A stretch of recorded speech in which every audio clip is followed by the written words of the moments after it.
صلح حدیبیہ میں آپ صلی اللہ علیہ وسلم نے ساری شرطیں غیر مسلموں کی مانی ہیں.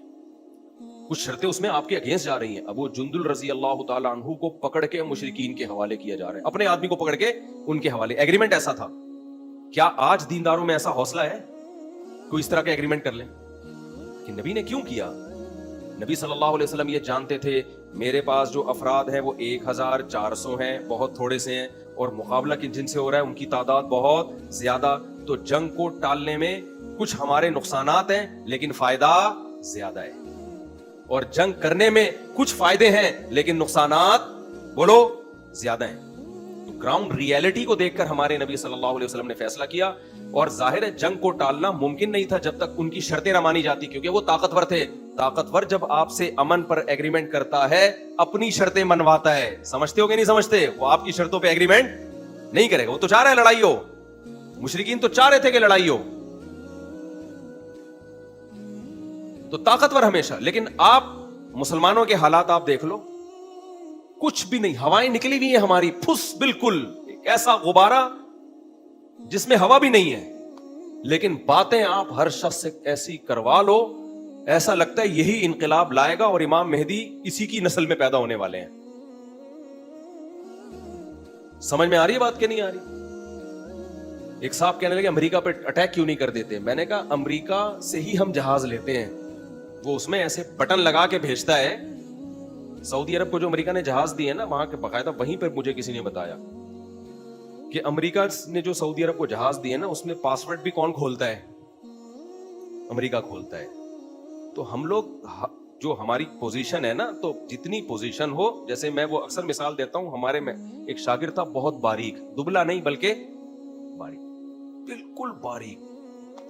جب میں 4 شادیوں کی بات کرتا ایک دم جوش میں آتا نا, اچھلتا. دبلے لوگ ایکٹیو بہت ہوتے, ایک دم اچھلتا. میں کہتا ریلیکس, میرا اسٹائل, میں کہتا تھا ریلیکس, گر جائے گا. مذاق کرتا تھا, وہ بھی انجوائے کرتا تھا. پھر میں نے اس سے کہتا تھا دیکھ جب تیری شادی ہو نا, گلوکوز کی 4 بوتلیں کمرے سے باہر لٹکی بھی ہونی چاہیے, ایسا نہ ہو کیس میرے اوپر بنے کہ اس کے مشورے پر شادی کی.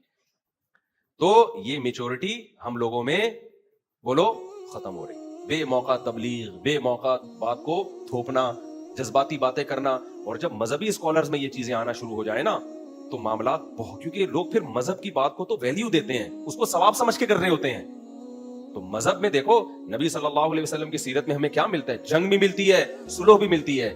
دیکھو لوگ پتہ ہے کیا کہتے ہیں کہ نبی صلی اللہ علیہ وسلم نے تو 23 سال میں جہاد بھی کیا, جنگ بھی کی, صلح بھی کی. ہم کیا کر رہے ہیں بھائی؟ 23 سال میں جو نبی کی سیرت ہے وہ ہمارے لیے قیامت تک کے لیے. اصل سیرت جنگ یا امن نہیں ہے, اصل سیرت نبی کی یہ ہے کہ گراؤنڈ ریئلٹی کو سامنے رکھ کے فیصلے کیے ہیں. آپ نے گراؤنڈ ریئلٹی کو سامنے رکھ کے ہی فیصلے کرنے ہیں. نبی نے 23 سال میں سب کچھ کیا, ہم 23,000 سال میں کریں گے. یہ اگر 200 سال میں بھی حالات نہیں بنتے, حالات صلح کے بنتے, تو 200 سال میں بھی صلح ہی کرنی ہے. سمجھ میں آ رہی ہے اب کہ نہیں آ رہی؟ 23 سال میں اللہ نے نبی کو وہ سارے کام اس لیے کروائے کہ کہیں جنگ کا موقع ہوگا تو جنگ کرنی پڑے گی, کہیں صلح کا موقع ہوگا تو صلح کرنی. 100 سال بھی صلح کرنی پڑے 100 سال بھی صلح کرو گے, 1000 سال بھی کرنی پڑے 1000 سال بھی کرو گے. میں وہ خلافت عثمانیہ کی بات کر رہا تھا. خلافت عثمانیہ کے جو سقوط ہوئے ہیں نا, ان میں ایک بہت بڑی وجہ پتہ ہے کیا ہے؟ ایک بہت بڑی وجہ یہ ہے کہ جو پہلی جنگ عظیم تھی نا اس میں خلافت عثمانیہ کود پڑی تھی, جبکہ کودنے کی طاقت تھی نہیں. حالانکہ یہ عثمانیوں کا پھڈا ہی نہیں تھا, یہ جرمنی اور فرانس کی برٹش کی جنگ تھی جس میں 2 بڑے بڑے ملک ایک دوسرے کے اگینسٹ تھے. جیسے امریکہ کی جنگ نہیں تھی نا, یہ پہلی جنگ عظیم اور دوسری جنگ عظیم کا امریکہ سے کوئی لینا دینا تھا نہیں تھا. تو امریکہ گھننا بن کے بیٹھا رہا ہے آخری دن تک. بالکل آخر میں امریکہ نے یہ کیا کہ جب جاپان بہت زیادہ آگے چلا گیا نا اور ڈر ہوا کہ اب تو یہ سب کی واٹ لگا دے گا, تو ایک عدد بم لے جا کے ایسے کر کے پھاڑ بھی ہم بھی کرنے. پہلے اس میں بھی کوشش کی کہ نہ پھاڑوں بم میں. تو کیوں میچورٹی, اس نے کہا بھائی ہماری جنگ نہیں ہے, ہم کیوں کودیں اس میں. لیکن مسلمانوں سے کیا غلطی ہوئی؟ وہی جذباتیت ہوگی. اس وقت بھی جنگ ہو رہی ہے, لڑائی ہو رہی ہے. ہٹلر کو ایک شوق ہوا دنیا فتح کرنے کا, ہمارے پاس اتنے سارے ممالک تھے, اتنے وسائل تھے. خلافت عثمانیہ نے کیا کیا؟ اتحاد کس سے کر لیا؟ ہٹلر تو خیر بعد میں آیا تھا, اس وقت تو خلافت عثمانیہ ختم ہو چکی تھی. جو پہلی جنگ عظیم ہے اس میں ہم کس کے اتحادی بن گئے؟ جرمنی کے. اور مخالف ہو گئے برطانیہ کے. برطانیہ سے بلا وجہ کا پنگا لے لیا, رشیا اور برطانیہ سے, روس اور برطانیہ سے. اس کا نتیجہ کیا نکلا کہ جب جرمنی ہارا ہے تو ہماری بھی ایسی کی